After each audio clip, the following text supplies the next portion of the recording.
I was kind of very, very skeptical about Islam. I don't want to say I was racist, but like I wasn't really keen on Islam at all. I went from hopping off the bus because I saw a Muslim to thinking, no, like Muslims are generous, Muslims are charitable, Muslims are this and Muslims are that. My school was a massive, massive, massive turning point in my journey to Islam because it came to a point where I couldn't deny the truth any longer.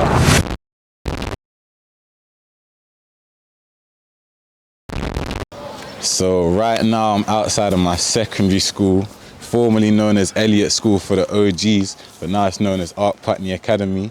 And that change came about when I was in year 9, 10, maybe year 11, something like that. And funny enough, my secondary school played a massive, massive, massive role in my journey to becoming a Muslim. And not so much of the school in and of itself, but more so because of the brothers that I made that are still my brothers today.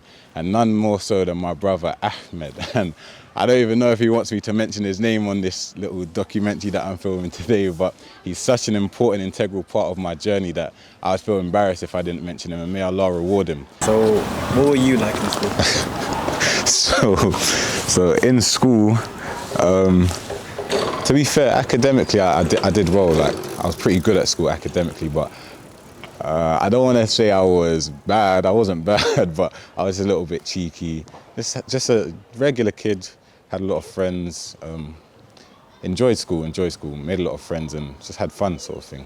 I weren't the best at giving my homework in on time, but other than that, it was all right.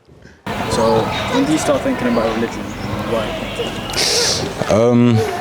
So as I mentioned, like at the church, obviously I came from a Christian background, so religion was always a part of my life. It's just I never really took it seriously growing up, and obviously as a Christian there's not too many rules and regulations in which you have to follow, so it wasn't a thing where religion was always at the forefront of my mind, but I was always God conscious in that respect. But from like year 7, year 8, year 9, I'm still a young child, in fact, at that time, 11, 12, 13 years old, so I'm more just concerned about having fun, getting through school, really and truly, like dodging homework and whatnot, as I said, and trying to dodge detention. So I wasn't really too focused on religion at that time. But then it came to a point, I'd say roughly like year 9, so 13, 14 years old roughly. I don't know, I don't really know. I just had this sort of feeling where I was starting to think about God, because as I said, and I'm very, very grateful for what my mum instilled in me, I was always very God conscious. It came to a point in like year 9, there or thereabouts, where I started to think to myself, if I were to die right now with all the knowledge that we have access to at the click of a button, really and truly, with our phones, if I was to die right now, and let's just say for argument's sake Christianity was the wrong religion, and God was to ask me, why did you die in that state of kind of oblivion and you didn't go out there to seek the truth, it wouldn't have been a good enough answer for me, I thought at the time, for me to say to God, or my mum or my dad was a Christian. I had to take it upon myself to go and find the truth for myself and what I truly believed was the truth. And it was around like year 9, year 10, kind of became agnostic, you could say.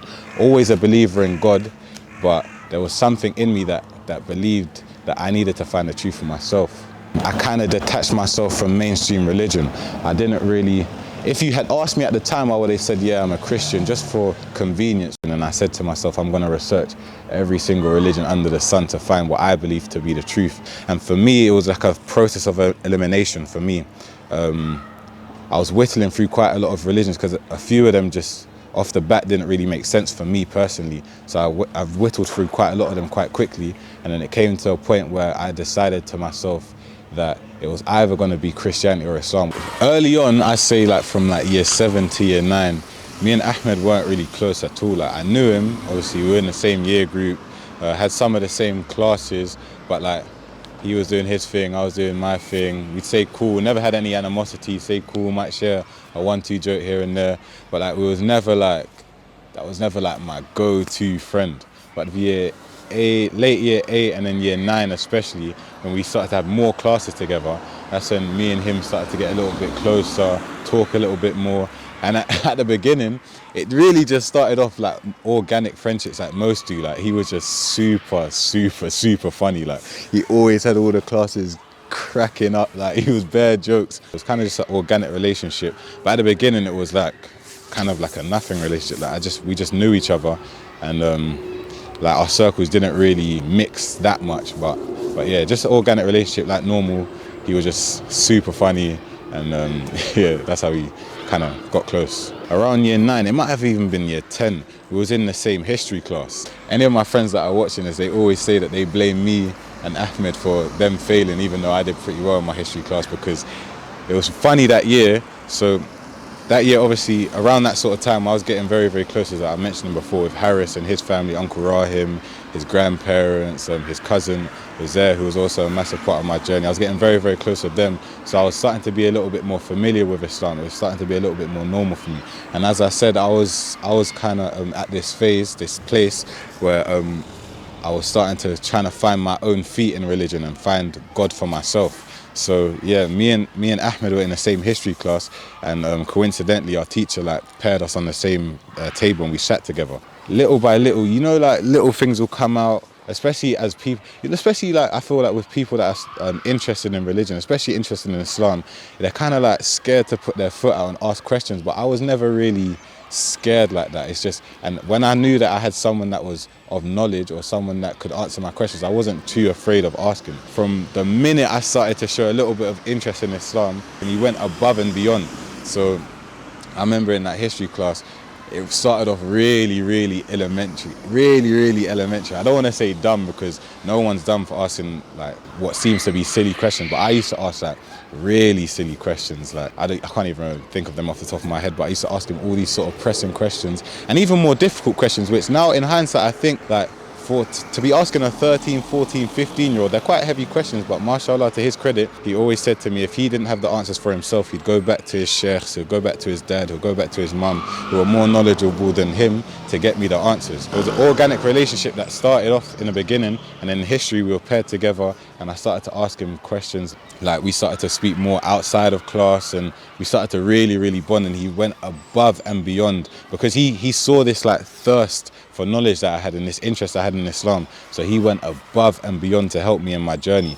So any questions I had, I'd ask him, and he'd always go above and beyond to get me the answers. One of the reasons why I'm even back here at my school, because obviously I said it's a massive part of my journey, but if you look deeper into my school, it was actually that history class that was a major turning point in my sort of journey to becoming a Muslim. But that history class, by and large, turned from history to basically dawah sessions. Like, if you was on my table, then you was completely distracted, because all me and Ahmed were doing back and forth about Islam. From the minute the bell went off for the lesson to start to the minute the bell went off for us to leave, Ahmed would just be loading me up with knowledge. And sometimes we'd be going back and forth, because at the time, as I mentioned before, I never really wanted to convert, but it came to a point where I couldn't deny the truth. So I'll be asking these questions, hoping that he wouldn't be able to answer me back. But then, so we kind of be conflicting almost, in a sense. That whole year was just basically dawah. It wasn't really history, it was just dawah. And to be fair, to his credit, I have to shout out my history teacher at the time, Mr. Watton. If you're watching this, salute, because although I did the work for you, I did do the work, and I got a decent grade. He kind of let me and Ahmed just talk and chop it up and stuff. So long as we got our work done, he kind of let me and Ahmed just talk and do whatever we was doing. And it paid off in the end, because obviously I got the grades and I got the knowledge, so alhamdulillah, I can't complain. When I'm here, it's flooding me with so many memories and stuff that it just makes you kind of feel warm inside, because without these little stories, maybe I wouldn't be a Muslim today, and I'm so happy that this stuff happened for me. But I remember, I always used to say, like, for me, it was the best of both worlds. So I got most of like my actual knowledge, my physical knowledge of like how many prayers Muslims pray, why Muslims pray, what the month of Ramadan is, and all of that, this actual physical knowledge from Ahmed. Like, this is the kind of stuff he was pumping with. And also stuff with like differences between Islam and Christianity and all that sort of stuff. And I learned most of like the character and the manners of the Muslim from Harris and his dad and his family. That they taught me, they kind of personified the Muslim, personified Islam. So I kind of had the best of both worlds. And Ahmed was a really pivotal part in kind of debunking a lot of the contradictions and common myths about Islam, and also the contradictions in Christianity and kind of the differences and similarities between the two. But as well as all of that, Ahmed also had this kind of personification of the Muslim. Like, as I said, growing up, we didn't really have much of a relationship, and part of the reason because of that is because he was kind of on like a different path, and my circles and his circles are a bit different. But when we started to bond, especially through Deen and stuff, he really started to personify the Muslim and personify Islam and personify the love and the kind of mercy between two brothers. And a funny story about that is that in school, there's always people that are synonymous for like selling stuff. So like cookies and drinks and Fantas and sweets and all this sort of stuff to make like some change on the side for them, like a little hustle. And Ahmed was like the top don shotter. He was basically Mr. Tuck Shop. He had everything. He was the go-to guy. And Ahmed, he was so good to me that when I started to come towards Islam, he always used to bust me with like deals on the side. Like there came a point where he would never ever charge me. If he came to me and he asked me, "Are you hungry?" Already in my bag there's like 2 Doritos and 2 sweets and 2 drinks. And I used to be like, "Ahmed, what are you doing?" He'd be like, Ahi, don't worry, Ahi, don't worry. And he always taught me out. And for that, I'll never forget that sort of stuff. And also for his family, like may Allah reward them. They didn't even know me. And when he told them about me, like his mum used to make this special dish, something called moussaka. I'll never forget, the sweetest of dishes. One time Ahmed came in with this big box of moussaka and I looked at it and I was like, ooh, that smells nice. And then he was like, Aki, eat this. He gave me the whole thing. And then the next day, obviously he told his mum, and his mum made me like a fat box of moussaka. She always used to give me food and they'd always used to give me books. And for that, I used to think like, wow, like it really debunked some of the common misconceptions I had about Islam. Because I used to think about Islam as being the terrorists and the guys that were so harsh and very unapproachable. But as soon as I showed a little bit of interest, and even before that, they were so loving, so welcoming. And these little stories I'll never forget, man. I'll never forget. And it always makes me laugh when I think about it. This is what I'm saying for the Muslims out there. The best dawah, obviously you got to teach people about the religion, but the best dawah is your character, your akhlaq, your adab, your manners, how you deal with the people. And the way Uncle Rahim and Harris and Azair and his parents and his grandparents, they treated me was second to none. And Ahmed is no different. Like the way he treated me like a real brother. I'd say that I was properly like taking an interest in religion and doing this kind of truth seeking thing and researching all these different religions for best part of 2.5 years, from maybe like 14 all the way up until when I took my Shahada at 16. I was like really trying to find the truth for myself. But after doing all this research, as I mentioned before, I kind of whittled it down to Christianity and Islam. As I said before, I really didn't want to become a Muslim. I didn't really want to change my situation. I was comfortable, I was happy. I didn't want to upset my parents. I didn't want to, like, life was easy, life was fine. It wasn't really an issue or a problem. But it really came to a point where, if I'm honest with you, Islam had entered my heart, and I was Muslim a long time before I actually took my Shahada inside. Like, it came to a point where I knew what I believed to be true, but I was just, I don't know, I was just too scared or too comfortable. And it's something that I would advise against anyone that's interested in Islam, or anyone that believes that Islam is the truth. Like, I would say, don't wait. Like, don't do what I did, because I waited a hell of a long time to finally have the courage to actually take my Shahada. So for a long time before I actually took my Shahada, after gaining all this knowledge, understanding how the life of a Muslim, because a long time before I took my Shahada, I had already learned how to pray, because I was very curious and inquisitive. So I'll be asking, like for example, Harris's younger brother, who's a brother to me now, also Yusha, may Allah reward him too. He taught me how to pray a long time before I took my Shahada. This is how crazy it is to me, because Allah is the owner of guidance, and He can guide whoever He likes. And He guided me from a very young age, or was putting me on the path towards Him from a very young age. And I remember, because I used to spend a lot of time at their house, they used to get me involved in Eids and stuff like this before I was Muslim, and they treat me, as I said, like their own. And so they would get me Eid gifts and do all that same sort of thing for me. And I remember the night before Eid, me and Yusha, we always used to try to stay up the night before Eid, because his mum would come, and what she'll do is she'll put all the gifts in the middle of the room that we stayed in. And then we'd wake up to like loads of gifts, and a bit like Christmas kind of thing. We'd wake up to like loads of gifts and stuff. But I remember one Eid, me and Yusha were like, no, we're gonna stay up, we're gonna catch Amma, we're gonna catch her putting all the gifts. We tried to stay up the whole night. And in that night, trying to stay up, as I said, I was curious, and Yusha taught me how to pray that night. And it's funny because at that time, we had bunk beds in the room. We were so little and I was so small that both Yusha and I, he was on one bunk bed and there was another bunk bed, and both Yusha and I were standing up on these bunk beds and neither of our heads were touching the ceiling. So that just goes to show just how young we were when I was learning all this. So as well as coming to the mosque before I was Muslim for some of the talks that Sheikh Faraz and other of the teachers used to put on, Uncle Rahim and Al-Harf, they used to invite me to the mosque to come and just sit for some of the prayers that they used to do. They never used to force me to pray or anything like that, but they used to just invite me just to make me feel more comfortable with the environment. And yeah, so I used to come here for Eid Salahs, for Jum'ah Salahs, some Tarawih Salahs, Qiyam sometimes. The masjid is quite open, it's quite wide, it's quite big. And on Jum'ah, some of the other Salahs can get very, very packed. So especially on Jum'ah, what Al-Harf and Ahmed and Yusha they used to do for me is they used to hide me in this corner. They used to sit right here and they used to tell me to sit in this little part of the masjid where no one is. It's kind of in between the men's and the women's section because there's a little stairwell down there, but obviously I never went that far. But yeah, I used to sit here. So literally, I used to sit here whilst listening to the khutbah, and then they used to sit there because they obviously had to pray. Every now and again, obviously we know that we shouldn't be speaking during the khutbah, but we was quite young, so every now and again our Harf would check up on me like, are you okay, you cool? And I'm just like, yeah, just trying to listen attentively. And yeah, so sometimes it'll be here, and then sometimes if you just follow me, sometimes it will just be through this door here. So whilst the Imam is at the pulpit during the khutbah, I would literally just perch myself here. I would literally just sit here whilst I'll Harf, Yusha and Money, and sometimes Azar would just be there and I'll just be listening.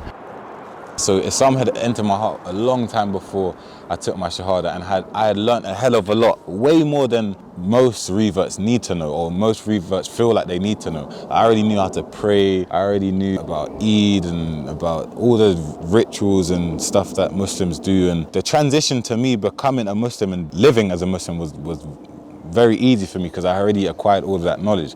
So a lot of people around me, they kind of started to understand and realize that I'm quote unquote Muslim, I just haven't taken my Shahada. So they was like really encouraging me to take that step and do it. But I was a bit stubborn and not shy, but I was stubborn, a bit scared, not scared, but like too comfortable. Like I really didn't want to change my situation, even though I knew in my heart of hearts that Islam was the right religion. And then I remember one night, no more than a couple of months, it might have been a couple of weeks before I actually took my Shahada in late 2012. Uncle Rahim, he used to do like a load of like fundraising events. Harris used to go there, this is before Harris J, he used to go there and like do nasheeds and support Uncle Rahim at some of these events. I'm not too sure whether he was performing at this particular event, but there was a particular event that Uncle Rahim had at the Emirates Stadium. It was kind of like a posh event, like a suited event, and a really nice event to be fair, for like wealthy donors. And I remember Harris and I tagged along, and I'm not too sure if he was performing that night, but Harris and I tagged along, and that night I was legitimately within minutes of taking my Shahada. And that's a story in itself. Like we met one brother who I won't mention because I'm not too sure if he'd want me to mention his name, but may Allah bless him, got to talking about the deen and stuff, and he was asking me all the typical questions you ask someone that is interested in Islam. And then he kind of came to the realization that, like everyone else around me did, that I was Muslim. I just hadn't taken my Shahada because I believed all the same things he believed. He was really encouraging me to take my Shahada, and then lo and behold, that night I was legitimately within minutes of taking my Shahada. So first and foremost, little disclaimer, I do not in any way, shape or form support this dead team. Yeah, so not too long before I converted, I'd say about a couple of months, it might have been a couple of weeks before I actually reverted and took my Shahada. So Uncle Rahim, he had a fundraising event at the Emirates Stadium, and obviously myself and Harris tagged along, and it was proper nice, like it was a really nice event. At the time, me and Harris were just messing about, going through the green room, eating food, just being kids and stuff, because at the time I was only 15. We were just messing about and whatnot. And then one of the brothers that was actually working at the charity, we got talking to him, and he started to ask us a few questions, and we started to speak about deen. He obviously found out that I was kind of interested in Islam at the time. And so he started to ask me the typical questions that you ask. Do you believe Jesus is God? I was like, no. Do you believe Jesus is the Son of God? I was like, no. He was like, do you believe in the Trinity? I was like, no. He was like, do you believe in the Prophet Muhammad sallallahu alaihi wasallam? I was like, yeah. He was like, do you believe that the other prophets were prophets, i.e. Musa, Noah, Adam? I was like, yeah. And he was like, brother, like, what are you waiting for? Just take your Shahada, take your Shahada. He was like, Akhi, I'll never forget. He was like, Akhi, take your Shahada. And I was like, at the time I was so nervous, and especially at that time I didn't really want to be Muslim. Like, I always tell people I didn't actually want to change my religion, change my lifestyle. I just wanted to kind of live an easy life, but it came to a point where I feel like I couldn't really deny the truth any longer. Even though I had Islam in my heart, I just didn't really want to change my lifestyle. But another thing I also tell people is that I feel like I was Muslim a long time before I actually took my Shahada. I feel like Islam entered my heart a long time before. I just wasn't really prepared to change my life at the time. So may Allah bless this Aki. I won't mention his name. May Allah bless him and reward him, because that day he gave me like a really big push, that kind of push that I felt like I needed to prove to myself that I truly believe in this religion, and it's not just something that like a phase or something like that. Like it's something that I truly believe in. And because when he was asking me all these questions, it kind of made me think and really understand that, hold on, I actually am Muslim. Like, even though I haven't taken my Shahada, like, I actually am Muslim. So that day he was proper encouraging me, almost not intimidating me, but really passionate, because obviously he had a crazy love for the deen, which I appreciate. And he just wanted me to take my Shahada so badly. Like, he was really trying to help me take my Shahada. And he was like, Aki, don't worry, you don't have to tell your parents. Because at that time I was really worried about telling my family and telling my parents. And he was like, oh, you don't have to tell your parents right now. You can be Muslim in secret and learn how to pray. And then when you're a bit stronger on your faith, then you can go and tell your family. But I was way too nervous. And alhamdulillah, at the time I had Harris, who was really supportive at the time. He basically was like to me, oh, if you don't feel comfortable right now, then don't force yourself, because in the long term, it'll probably be better that you revert at a time when you feel more comfortable. And so at that time, even though I knew in my heart of hearts that I was Muslim, I was way too nervous to take my Shahada. But alhamdulillah, Allah gave me the time on this earth to finally take my Shahada, and I thank Allah that He didn't allow me to die in that state. And alhamdulillah, I'm here telling you my story. So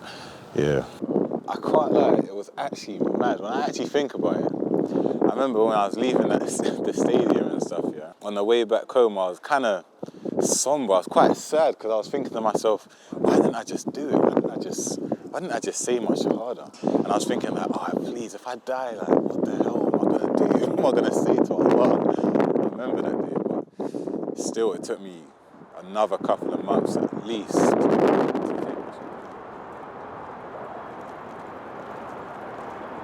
Shahada. That night at the Emirates for me was a mad eye-opener, because obviously I knew like Islam had entered my heart, and I knew I was Muslim before I took my Shahada, but that night it really affirmed to me that I couldn't get out of my head, and I was thinking to myself, like, what am I doing? Like, what am I really doing? Like, I know this is the truth. For me, I know this is the truth, and I know I don't believe in anything else, and I know that even if I decide to live my life as an atheist, I know deep down inside that for me Islam will be the truth, and it's something that I'm always going to go back to, and something I'm always going to resonate with, and it's something that I always will believe in. And so like after that day, it kind of really shook me up, and I remember going back home with Harris and chilling at his house in the weeks after that, just thinking to myself, like, oh, if I was to die right now, like, I have no excuse. The same kind of questions I was saying to myself at the beginning of my journey, when I was saying, if I was to die right now and speak to Allah, and Allah was to ask me, why did you die without all of this knowledge, then I have no real excuse. Why did you die when there's all this knowledge in the world? I have no real excuse to give him. I even felt even more guilty now, and I was thinking to myself, if I was to die right now, what can I say to Allah? Like, He's put it in my heart. I believe in this religion, but now I'm just dossing about. Now I'm not being serious. I'm just trying to live life how I want to live life, when really and truly I should be giving myself to Allah. And it was playing on my mind for so long. And even though like I was in this catch-22 phase where I really didn't want to upset my parents, and not so much with I didn't want to change my living situations, because I was quite happy to live as a Muslim, but for me it was more like I just didn't want to upset my mum, didn't want to upset my dad. I don't want them to think I was being some extremist or some terrorist or any nonsense like that, and I just didn't want them. And also at the time, as I said from earlier on in the video, I'm a crazy mummy's boy, and I was way too scared to lose my mum, and I've heard all like these revert stories of people that lost their parents and their parents disowned them and stuff like that. And I was way too scared for that to happen for me personally, because my mum's like my rock. Losing her was just like a no-no for me.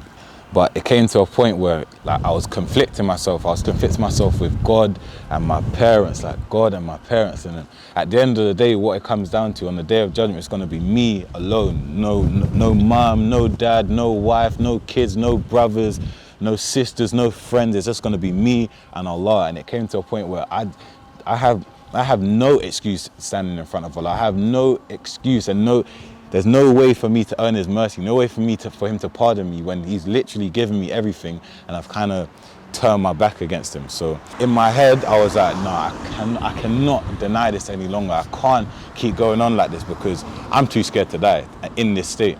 And so loads of people around me, all like the people that are still around me today, they all knew that I believed in Islam. They all knew about how proactive I was in learning. They all knew that I knew how to pray and this, that, and they already knew that Islam had entered my heart, and they was encouraging me because they also have love for me, and obviously they believe in the deen themselves, and they also know it could have left me in a dangerous situation if I was to die upon that without taking my Shahada. So they was like encouraging me, not intimidating me, not bullying me, not forcing it upon me, but just trying to give me that positive push that everything's going to be okay. Allah will never embarrass you, will never humiliate you, he'll always be with you, you'll always have salvation in Allah if you take this leap of faith and do this for him. So they was really encouraging me. Like I remember like Harris having heart-to-heart conversation with me, Azir having heart-to-heart conversation with me, Harris and Azir's uncle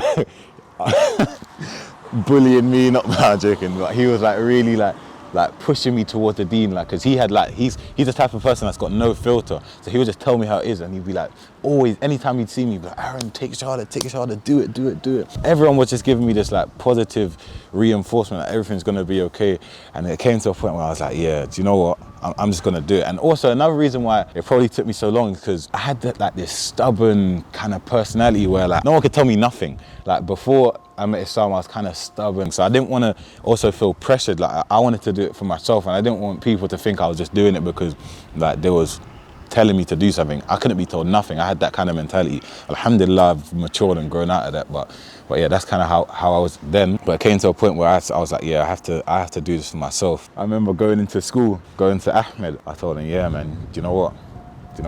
It's time. I'm ready. And he was like, what?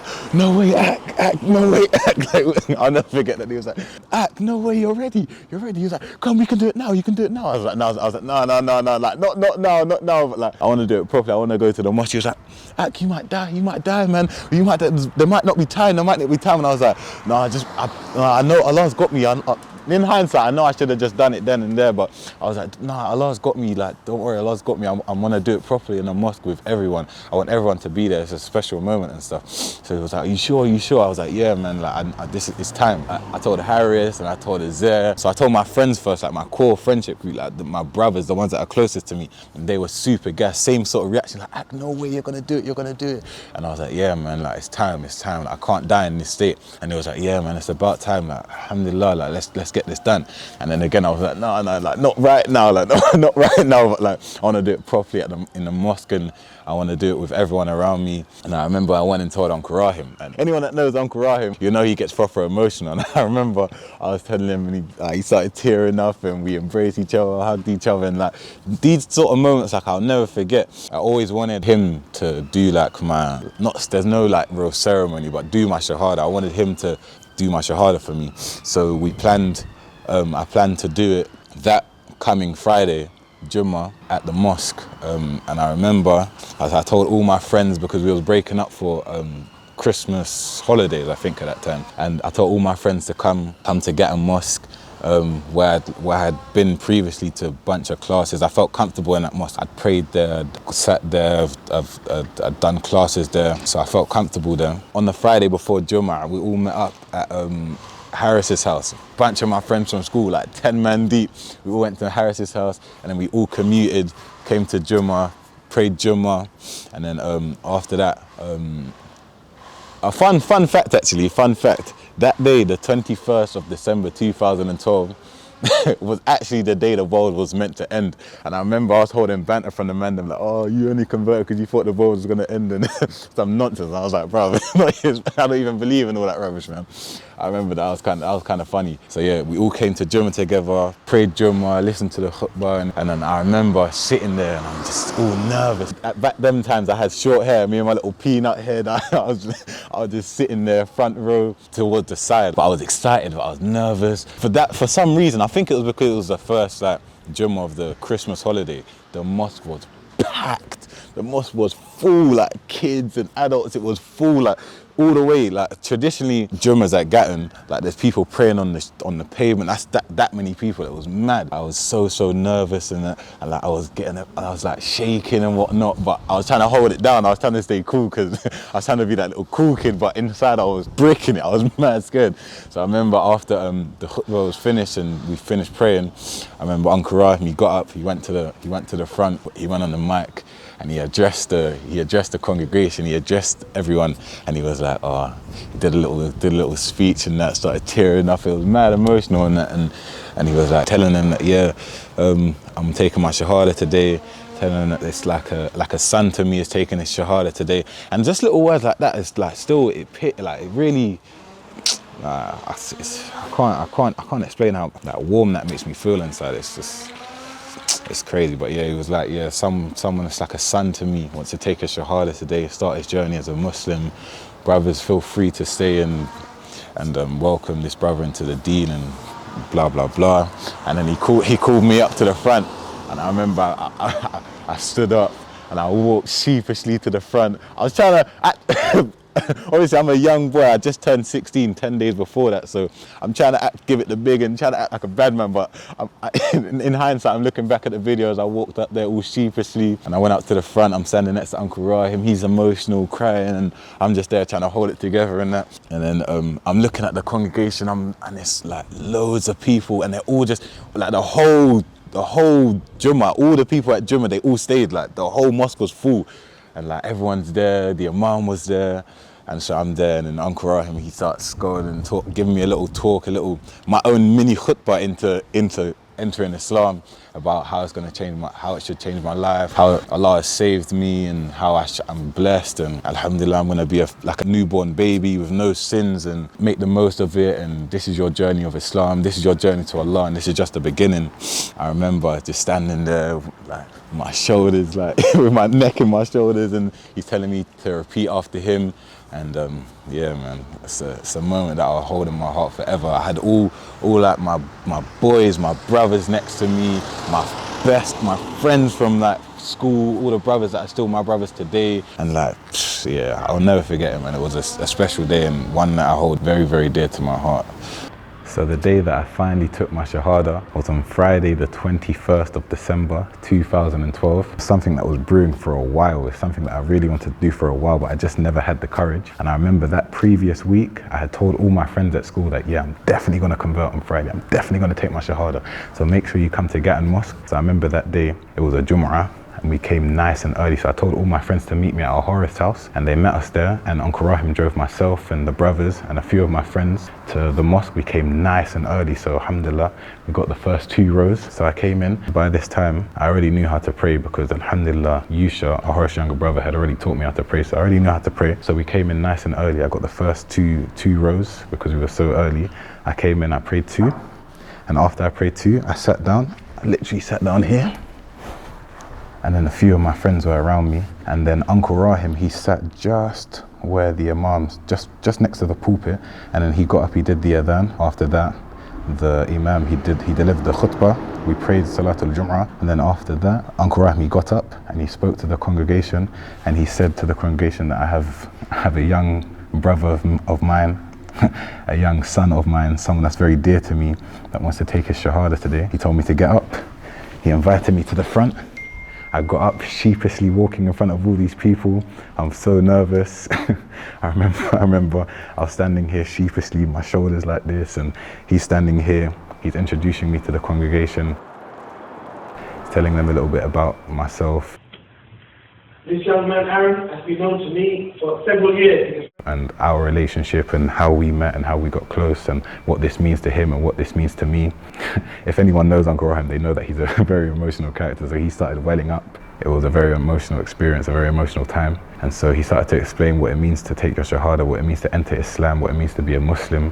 He started to prepare me for what I was about to do. And after that, he proceeded with the Shahada and told me to follow him and repeat after him. So I remember standing next to Uncle Rahim. I was super duper nervous standing in front of so many people. And as I mentioned before, the thing I found most difficult coming into Islam was my tongue in Arabic. So I remember when Uncle Rahim was telling me to repeat after him, my pronunciation was all over the place. It was crazy. And after that, I took my Shahada and it was like a massive weight had been lifted off my shoulders. I knew I was a Muslim. I felt like a Muslim long before I took my Shahada. So it was something I felt I had to do, and to finally do it and to know that inshallah, if Allah keeps me on this path, I'm going to die as a Muslim, was something that felt, most reverts, we don't really know how to explain that feeling. A massive weight was lifted off my shoulders. And after that, the whole congregation, most of them, they stayed, like 90% of the mosque, they stayed, and they came and gave me salams, gave me hugs. Some people gave me gifts, and it's a moment I'm never going to forget, alhamdulillah. So yeah, that's my story in a nutshell, my journey to Islam. And alhamdulillah, I've been Muslim for quite a while now. And although this is something I've always wanted to do, I was never sure that I'd ever have the courage to actually film it and put it out there. But alhamdulillah, we're here now. I just pray that it can be a benefit for at least one of you watching, whether you're looking into Islam or you're born Muslim. But one thing I will say, whether you hate Islam, you don't know anything about Islam, you're looking into Islam, or you're born Muslim, don't be shy to come to the mosque. With all the classes and all the programs that they got going on at the mosque, there's something for everyone, man, like for real, for real. The mosque changed my life and I haven't looked back ever since.